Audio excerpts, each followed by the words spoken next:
tomorrow I'm playing in my first Pro-Am of the year. I am really, really excited. I just love like tournament golf and like playing in competitive golf.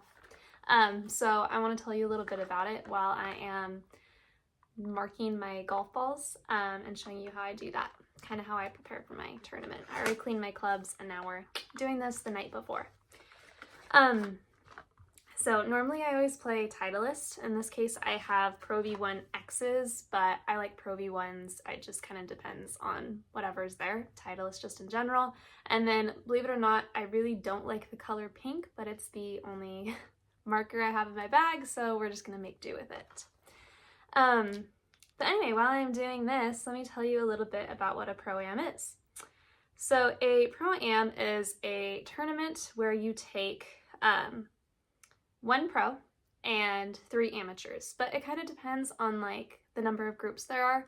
So for instance, when I become pro, my dad would be able to take like a threesome because he's pro, so he's pro and then his 3 amateurs, and then I'll be pro and I'll take my 3 amateurs. Okay, so you have 2 foursomes, but in this case we're only taking 1 group, and you play 18 holes and it's only 1 day. The goal is to win money and to finish high, and you can do this in a couple of different ways.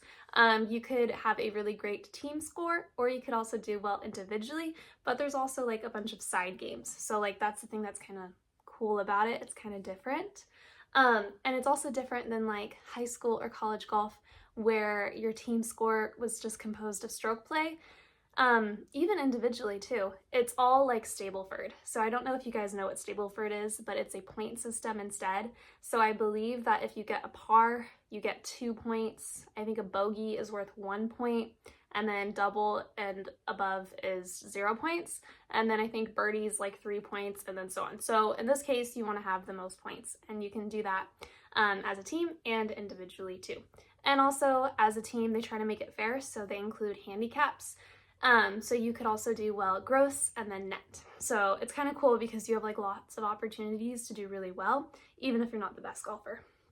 Anyway, I just did this golf ball. So you can see here Titleist, and then my name's Catherine, so I just do a bunch of K's. I literally put K's everywhere. I think I'm a little traumatized because when I was little, I remember in a tournament accidentally hitting another girl's ball, and I think I did that at least twice, and so I'm traumatized, and so now I make it very obvious which ball I am playing.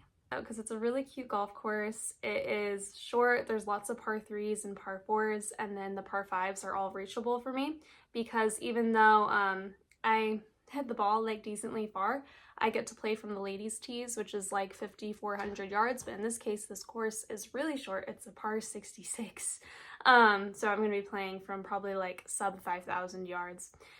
So Pro-Ams are always fun for me because I get to just kind of see like how low I can go, that sort of thing. But yeah, the goal is always to make money, and I'd love to do it as a team. I don't think as a team we've made money yet, but individually we've had various players win money, so I'd love to do well individually. And who knows, like they also pay out like KPs and stuff, which is closest to the pins, and since there's like 8 par 3s on this course, lots of opportunities to get closest to the pins. So anyway, I'm really excited. I just marked up all these golf balls. I only grabbed 3. There's not a lot of, I mean, hopefully, like, knock on wood, I'm not going to be losing any golf balls out there, but I have plenty of backups. But yeah, so enjoy. I'm just going to be vlogging a little bit tomorrow, and then reviewing my round and telling you guys how it goes. So anyway, enjoy the rest of this video, and wish me luck. Hopefully I don't get Mondo duped and destroyed.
guys.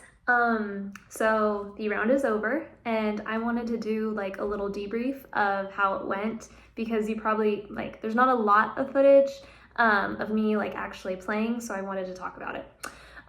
So let's look at the stats. I like to always keep track of my fairways, greens, and putts.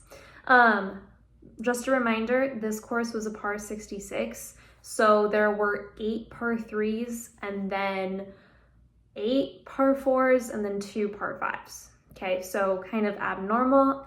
So the stats look a little different because of that.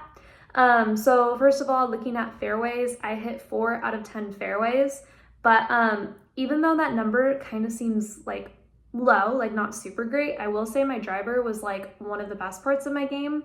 Like even the fairways I missed, I mean, it would just be a little left or a little right. And I would still leave myself in like good spots. And I always like, I hit them right down the pipe, like right in the center of the club face. So not a fairway, but I felt good about it. I hit 11 out of 18 greens, which if you know anything about me is insanely good. I really struggle with hitting greens. My long game is always typically the worst part of my game. And so getting double digits for greens is really good for me. And that usually means that I'm gonna have like a pretty good round. I had 36 putts, which is not good, but at the same time, I hit a lot more greens than I typically do.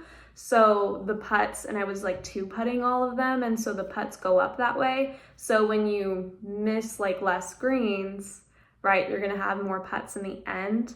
But I will say that number is not super great because I still missed 7 greens. And so that's 7 opportunities to get an up and down. And I think I only did it 1 time. So that kind of shows where there's like a little room for improvement there. But let's talk about it a little bit about what I like, what I don't like. So let's just start with the good stuff. I mean, like I said earlier, the driving was phenomenal. Hit it on the center of the club face, hit it like at my targets. There's this really, not tricky, but it's like an interesting hole, number 17. It's interesting because it is a 190 carry over water. And so that's like a little stressful, right? So the thing is like if you lay up, you would have to lay up to like a 120, 130 number and then have like that same amount in. Or you can go over and only have like 50 to 60 yards in. And so it's like a risk reward play. And like leading up to that hole, I knew I was driving it well. And that is why I decided to go with the driver and flushed it little left. And so it ended up in the rough, but I only had 60 yards to the green. So I think that kind of just shows like my confidence with like the driver. Like I was pumped to hit it and thought it would be a good club. So driving was awesome. Something else that was good is that even though my putting, I had 36 putts, I will say that I made a lot of like clutch putts. Like because I hit the green, I would have like 35, 40, like 50 footers. Like I had these really long, insane putts with a ton of undulation. Like these greens are not easy. They're pretty fast. And so going downhill, you have to be careful. Going uphill, got to hit it hard. And then there's like a lot of undulation. And so I had, like I said, clutch putts because my speed was like kind of off. And so I would have like 7 footers, like that I'd have to make to like make the par, and I would clutch up and like do it. I think that there was only 1 3-putt on my scorecard, and granted that one was definitely the hardest putt. It was super long and then I left it like 20 feet short, which is like very ridiculous. Like I'm aware that it's ridiculous, but only 1 3-putt I would say is pretty good. So I'm happy with those clutch putts I made because they also came like at the right time. Like you know how like in golf they're like you have a rhythm to like your round. If I didn't make those, it would have definitely like ruined the rhythm. And so a lot of it was clutch. It kept me on track and ultimately helped me score. And then let's talk about some of the things I need to improve on. My irons off the tee are not good. And it's weird though, because I mean, up until this point, I was like practicing and like working really hard on like the irons and I was hitting them amazing, but on the ground, not on the tee, which is really weird because normally I'm kind of the opposite where like off the tee is a perfect lie, right? And I just was not. I was like fanning them out or just mishitting them, not hitting them in the center of the club face. So that's definitely something I want to improve. Irons off the tee. Might have to practice some more of those on the driving range. And then another thing that wasn't so great were some pitch shots. I duffed one, which sucked. Like that is probably like my biggest pet peeve. That's probably like the worst shot in golf for me, is like duffing it. It makes me so mad. So I duffed one, and then the other two were just like not really good distance. Like I'd get them like somewhere close to the hole, but like it's not good enough. But also the reason that my pitch shots were also probably so bad too is because I left myself in bad spots. And so where I would like leave my irons on like these par threes, I would have like a ridiculous up and down, like, cause these greens are hard. Like the green will be like elevated above you. And then it's like, okay, I don't really want to hit a flat break now, or you might have to go over a bunker or whatever. It just like you get into like uncomfortable positions. So anyway, all in all, I ended up shooting 74. So like I said, it's a par 66. I shot 38, 36. And it goes 33, 33. So I went 5 over and then 3 over. So I played a lot better on the back nine, which was cool. Hit more greens on the back nine too. So even though the 74 looks pretty, I mean, honestly, that would correlate if it was a par 72, I would have shot like an 80, which for me is like, you know, it's one of these rounds where lots of good things, but also just like, meh, like I would love to shoot in the 70s, you know? So, it was just one of those like average rounds for me. Like, I'm not upset about it. I'm actually happy with the fact that I shot a 74 because that is my lowest round that I have shot at this particular course. Like, even though it's a par 66, it's tricky, it's hard. Par 3 courses are not necessarily easy. Last year I shot 79 here. So I'm happy that I improved. I believe I am the low woman in the field, so that's really awesome. That's very cool. Yeah, and so I'm happy and pumped with the 74, and considering it was like the first tournament of the year, like I will take it. I'm not too upset. Like I've definitely done worse, and so you know what? Lots of good things to improve on, and I'm looking forward to the next one. So anyways, you guys know the drill with these. Please like, comment, subscribe. Let me know what you think of this like little tournament vlog. I thought it was a lot of fun, and this is just like a little sneak peek, a little bite into what we're gonna do more of, because this was only like a 1-day like pro-am tourney, and I play in others that are 3 days long. So, and I actually travel somewhere, stay the night, whatever. So anyway, lots more to look forward to. Anyway, bye.